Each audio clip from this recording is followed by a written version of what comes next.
Good morning, students of class 5th. So, today we are going to start the third part of EVS, chapter number 18, No Place for Us. So, let's start. A new place. It was a summer afternoon. Jatra was feeling faint in the hot sun and wind. His feet were burning on the cold tar of the Pakka road.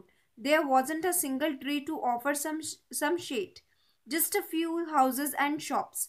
Jatra was on his way home after buying medicines. He had an old tire on his back. सो गर्मियों के दिन थे तो बहुत धूप हो रही थी।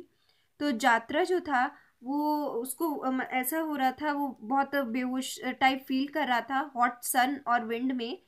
उसकी जो फीट थी वो जल रही थी ऑन द कोल्ड टार। जो पक्का रोड बनाने के लिए जो कोल्ड टार बिछाया गया था उस पे उसकी क्योंकि वो बहुत गर्म थी तो इसलिए उसकी फीट जो है वो बहुत जल रही थी।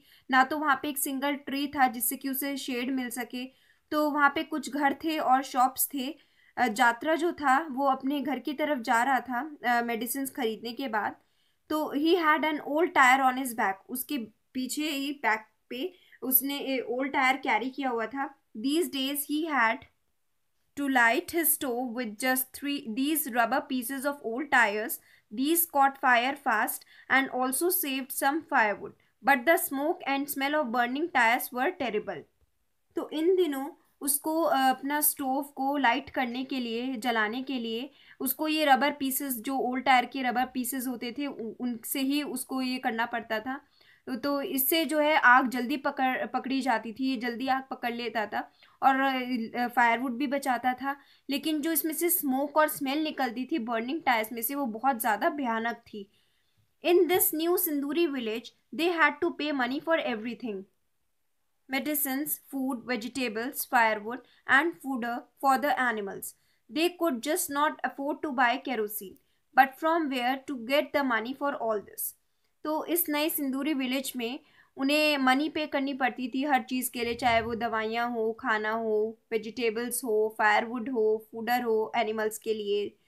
देन उनको they could just not afford to buy, वो इतना अफोर्ड नहीं कर सकते थे, उनके पास इतने पैसे नहीं थे कि वो केरोसिन खरीद सकें। लेकिन but from where to get the money, लेकिन इन सब के लिए पैसा आए कहाँ से? Thinking of all this, Yatra reached home. The roof made of a tin sheet made the house hot like an oven. Jatra's wife had high fever.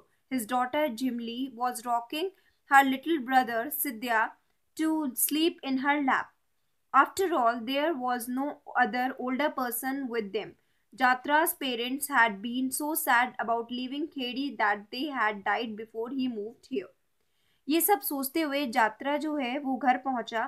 तो जो रूफ बना हुआ था वो किसका बना हुआ था? उसके घर में टिन शीट का, जिससे उसका घर बहुत गर्म रहता था, जैसे अवन बहुत तेज गर्म रहता है ऐसे ही। यात्रा की जो वाइफ थी उसको बहुत तेज बुखार हो गया था। उसकी जो बेटी थी झिमली, वो अपने छोटे से भाई सिद्धिया को अपनी लैप पे ऐसे सुला रही थी। आफ्टर ऑल इसके बाद देयर वॉज नो, कोई उनके यहाँ और कोई बड़ा पर्सन नहीं था उनके साथ। तो यात्रा के जो पेरेंट्स थे वो बहुत दुखी हो गए थे क्योंकि उन्हें खेड़ी विलेज छोड़ना पड़ा था, that they had died before he moved here, कि उनके जो ओल्डर पर्सन है वो पहले ही उनकी डेथ हो चुकी है जिससे पहले वो यहाँ पे मूव हुए हैं।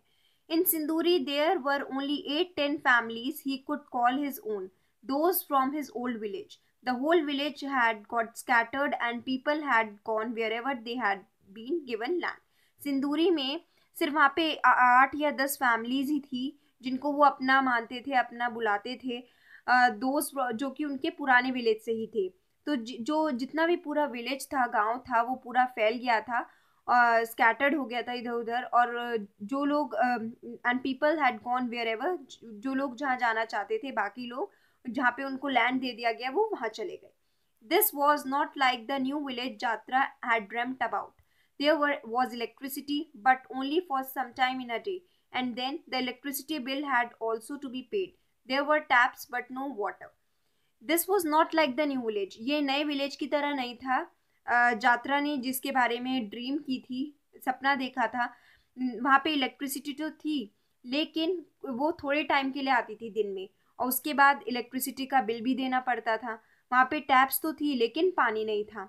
In this village, Jatra got just one room in a tin shed. It had no place to keep the animals. He also got a small piece of land, but that was not good for farming. It was full of rocks and stones. Still, Jatra and his family worked very hard, but they could not grow much on the field, and could not make enough money even to buy seeds and fertilizers. In Khedi, people did not fall sick often. इस गांव में जात्रा जो था उसको सिर्फ एक room मिला था एक टिन शेड के नीचे। उसमें it had no place to, उसमें वो जगह नहीं थी जिसमें एनिमल्स को रखा जा सके, और उसके पास एक छोटा सा ही पीस ऑफ लैंड था, लेकिन वो फार्मिंग के लिए अच्छा नहीं था। उसमें पत्थर थे, बहुत सारे रॉक्स थे। लेकिन स्टिल जात्रा जो था और उसकी फैमिली ने बहुत मेहनत की, लेकिन वो उतना ज़्यादा फील्ड में ग्रो नहीं कर पाए, और इतनी उनको पैसा भी नहीं मिल पाया कि वो सीड्स और फर्टिलाइजर्स खरीद सके। खेड़ी में जो लोग थे वो जल्दी से बीमार नहीं होते थे। If someone fell ill, there were many people who knew how to treat them with medicines made from plants. People felt better after taking those medicines. Here in Sinduri, there was a hospital, but it was difficult to find doctors, and there were no medicines. तो अगर कोई बीमार भी हो जाता था तो वहाँ पे बहुत सारे लोग थे तो जो जानते थे कि कैसे ट्रीट करना है मेडिसिन के साथ, जो कि प्लांट से बनी होती थी। लोगों को अच्छा लगता था उन मेडिसिन को लेने के बाद। और यहाँ पे सिंदूरी में वहाँ पे हॉस्पिटल था, लेकिन बहुत मुश्किल था वहाँ डॉक्टर्स को ढूंढना, और वहाँ पे ना ही मेडिसिन थी। There was a school here, but the teacher did not care much about the children from Khedi village. These children found it difficult to study in a new language. The people of Sinduri did not welcome the newcomers from Khedi. They found their language and way of living strange. They made fun of the Khedi people by calling them unwanted guests. Not much of what he had dreamt had come true. तो यहाँ पे जो school था वो तो था, लेकिन वहाँ पे टीचर जो थे वो बच्चों की इतनी देखभाल नहीं करते थे जो कि खेड़ी विलेज से होते थे। यहाँ पे जो बच्चे होते हैं वो दीज चिल्ड्रन जो वहाँ पे बच्चे गए उनको बहुत मुश्किल हुई ये नई लैंग्वेज में पढ़ाई करने में। लोग जो थे सिंदूरी के, वो जो न्यू कमर्स थे खेड़ी के, उनको अच्छे से वेलकम भी नहीं किया उन्होंने। दे फाउंड देयर लैंग्वेज, कि उनकी जो लैंग्वेज है और रहने का तरीका है वो बहुत ही अलग है। और उन्होंने उनका मजाक भी बनाया खेड़ी लोगों का, उनको क्या बोलते हुए, अनवांटेड गेस्ट, कि हम उनको नहीं जानते। So not much of what he had dreamed, जितना उसने सोचा था ऐसा कुछ भी वो सच्चाई नहीं हुई, उसके साथ ऐसा कुछ भी सच्चा नहीं हुआ है। So children, the next part of this chapter we are going to continue in the next class. Till then, thank you children.